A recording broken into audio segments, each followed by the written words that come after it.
Buen día para todos. Hoy voy a presentar el proyecto final de elementos de máquinas. Mi nombre es Diego Sánchez.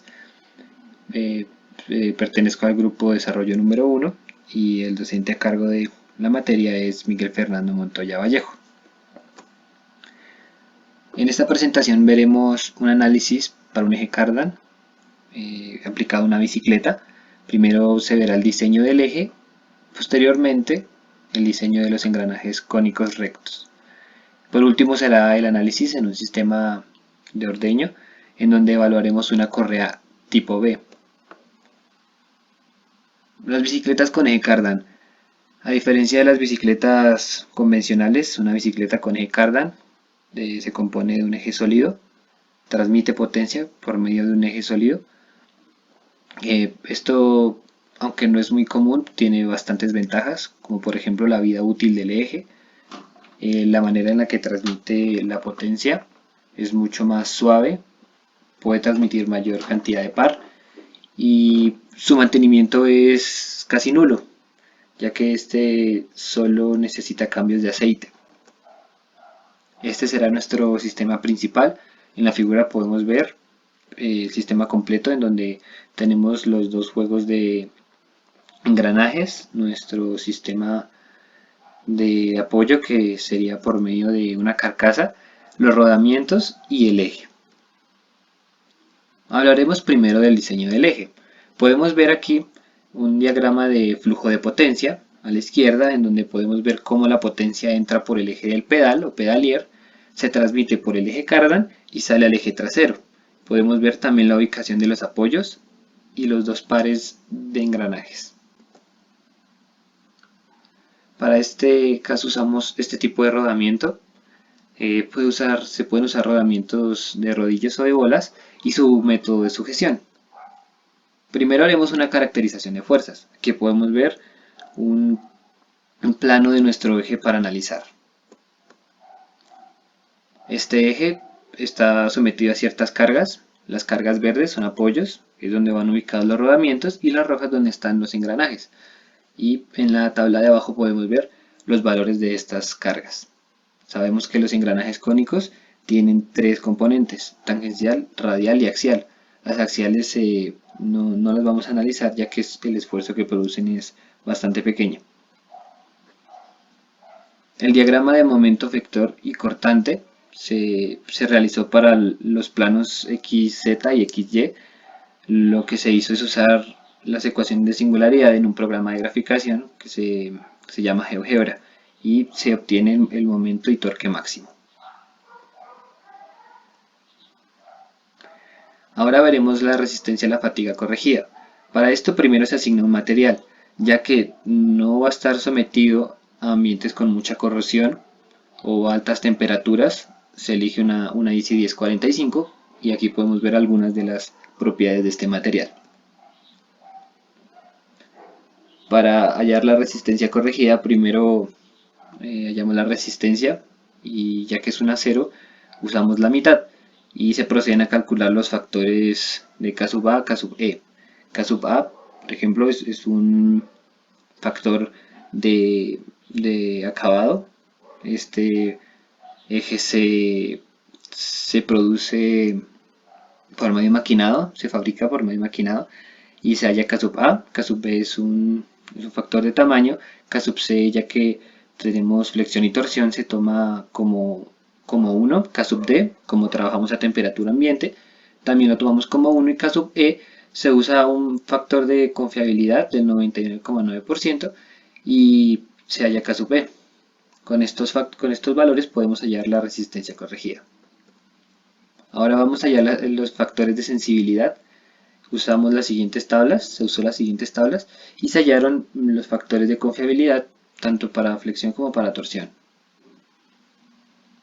Por último, se halló un factor de seguridad para ver que nuestro diseño sea confiable, en donde se usó la teoría de Gutmann, ya que tenemos torsión y flexión y hallamos un factor de seguridad de 1.49.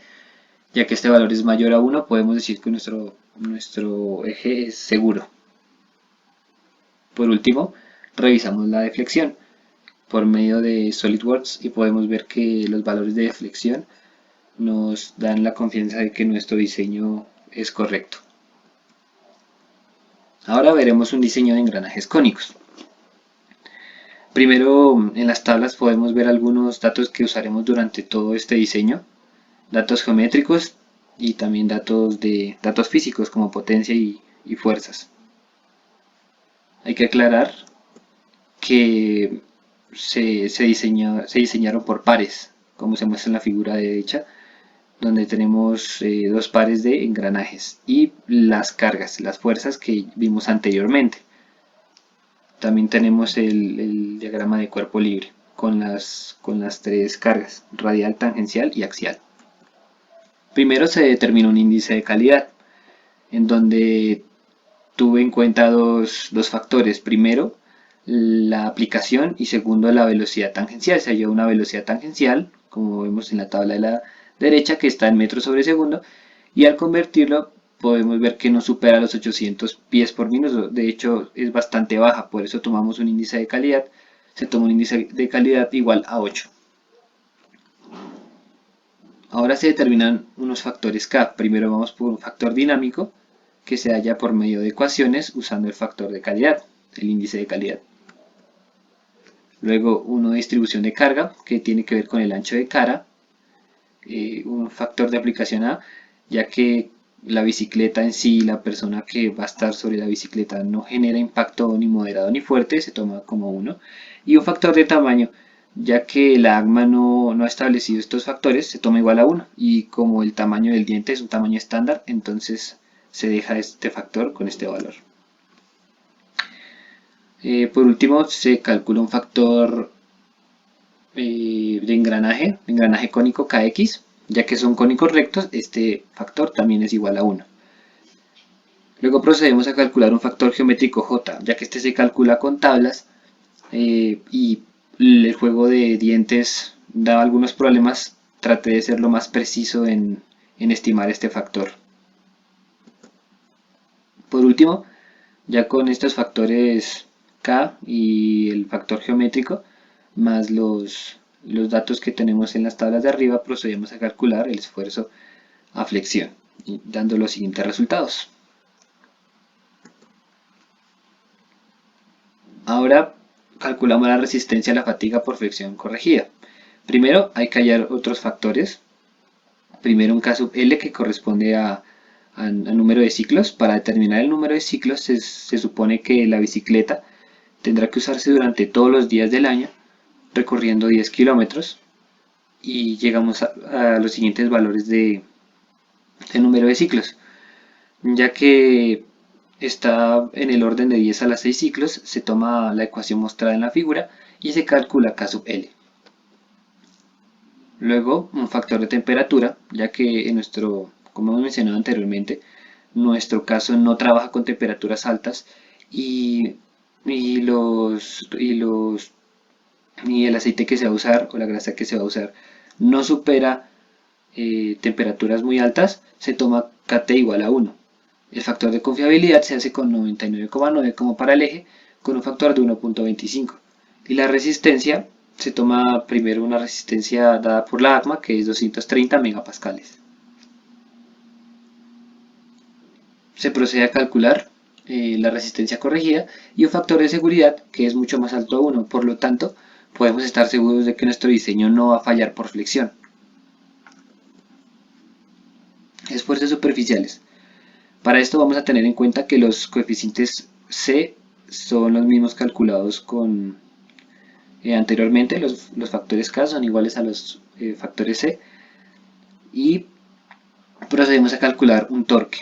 Este es el torque de diseño del piñón. Podemos ver en la tabla todos los valores que necesitamos, se calculan como vimos anteriormente y hallamos un torque de diseño para cada uno de los pares respectivamente. Por último, podemos calcular el esfuerzo por fatiga superficial y tenemos los siguientes resultados.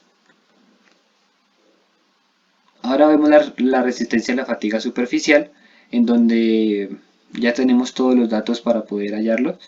En este caso se usó un valor dado por la ACMA de 660 megapascales para poder hallar estos factores. Y al final se determina un factor de seguridad en donde podemos ver que este es mayor a 1, lo cual nos da la confianza de que nuestro diseño es confiable. Por último vamos a revisar el diseño de una banda en B. Para este caso, esto es un equipo de ordeño que está compuesto por una bomba de vacío y un motor que entrega 10 caballos de fuerza. Aquí podemos ver las especificaciones, se entregan 10 caballos de fuerza a 3600 revoluciones y las dimensiones de la polea. También conocemos qué tipo de correa se va a usar, es una correa A48 y una distancia entre centros de 44,5 centímetros. Todos estos valores se tienen que tomar en el sistema inglés. Ya que tenemos la distancia entre centros y las medidas de las poleas, podemos hallar la longitud de paso y también calculamos la velocidad de la correa. Con esto procedemos a calcular todos los valores de potencia y de fuerza. Para calcular este factor de fuerza, lo que se hace es tomar el tipo de correa, que es una A4, y se calculan los valores, primero de W y luego FC. Luego vamos a hablar de la potencia permitida por banda, en donde tenemos que calcular una potencia por tablas, que es H sub tab, y los coeficientes K sub 1 y K sub 2. Ahora tenemos que hallar un factor de potencia con la potencia nominal de 10 caballos de fuerza para obtener un número de bandas que es 10,13, claramente se aproxima a 11 bandas. Aunque esto parece descabellado, en la práctica esto se apega a la realidad. Lo que ocurre aquí es que el motor es demasiado potente para este sistema. 10 caballos de fuerzas somete a la banda a fuerzas muy elevadas. Por lo tanto, en la práctica el motor nunca se lleva a este régimen de giro, en donde se usa menos de la mitad del grado de carga.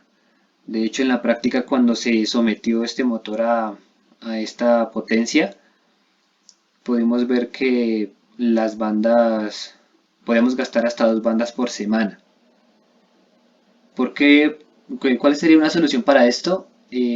La solución más sencilla es, ya que es un motor estacionario y no necesitamos cambios de potencia, se mantiene un régimen bajo de giro para no someter el sistema a cargas muy elevadas.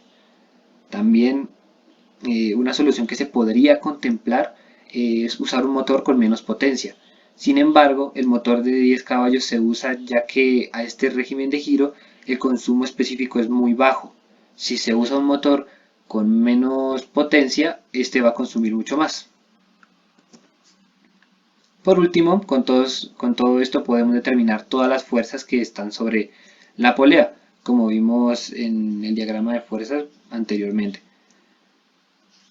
Para, por último, tener un factor de seguridad mayor a 1, lo cual verifica lo que vimos anteriormente. Este tipo de correas se usa para aplicaciones en el campo, tipo similares a nuestra aplicación.